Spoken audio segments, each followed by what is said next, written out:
It's important for people to understand, first and foremost, how insecure this system is. We have over 600,000 mail-in ballots that have been counted. Those are votes that are official in our system.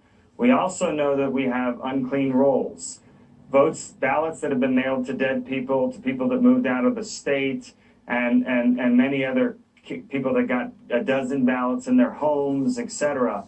And what the situation we have here is that 200,000 of those votes have been verified by a machine only. And we've spoken to AI and computer vision experts on this, and they have told us that the registrar reduced the signature verification standard to 40%. And they have said... So let me interrupt you just for a second so people understand what you're talking about. It's a machine that reads a signature on an absentee or mail-in ballot. And you're saying the claim is that people who control those machines turn them down to a lower setting so they would more readily accept a signature, even if it wasn't a perfect match. Is that the allegation? Oh, well, that's not even an allegation. That is admitted in open court. Nobody's denying that.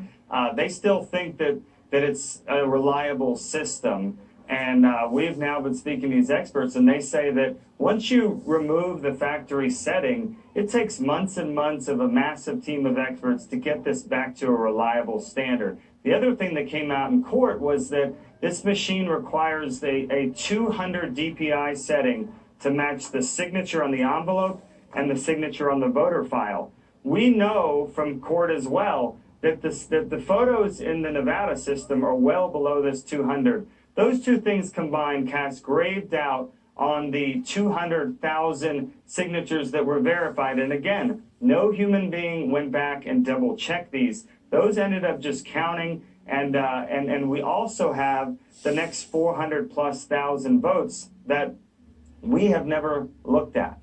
And when I say that, people can't believe that.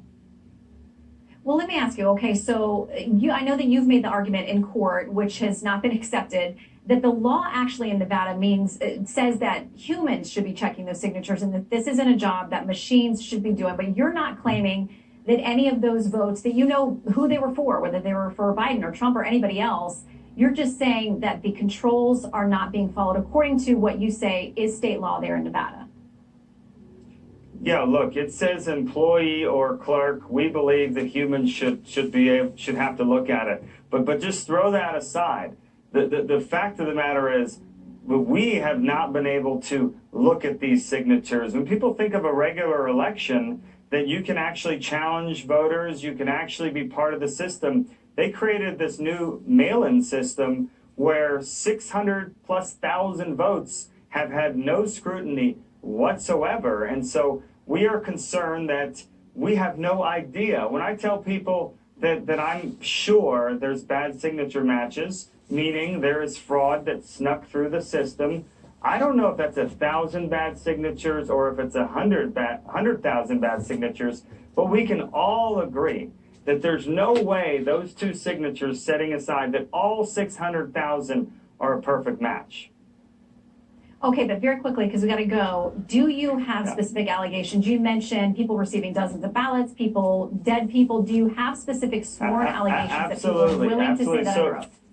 So the Attorney General has been attacking me for a week without evidence, and he tweeted today that now there's not evidence of widespread voter fraud. So they've backed off the fact that there's zero voter fraud. Now they're saying we haven't produced enough. We're outside of the system. This is a needle in a haystack type situation. We've produced dead voters. We've also produced over 3,000 people that moved out of Las Vegas this year and still voted in this election. There are many more voters in our system. And I try to explain to people, we don't get to just call them and they're not going to work with us and verify something. Right. We have to verify it independently. Same for the news media, by the way. It is hard to pin this stuff down. That's why we want to see, that's why we want to see the sworn allegations. And I have seen quite a few, and we're tracking those down as well. I know some of the people who moved out of state will say they're military and that legally they can do those votes, but I know there's a lot you've not been able to witness. So we're going to track. That was less than 100. Okay. Yeah. We're going to track your cases. So please keep us up to date because we just want people to have answers and transparency, I think, regardless of party. Absolutely. Adam Lansall. Absolutely. Thank you. Thank you. Okay.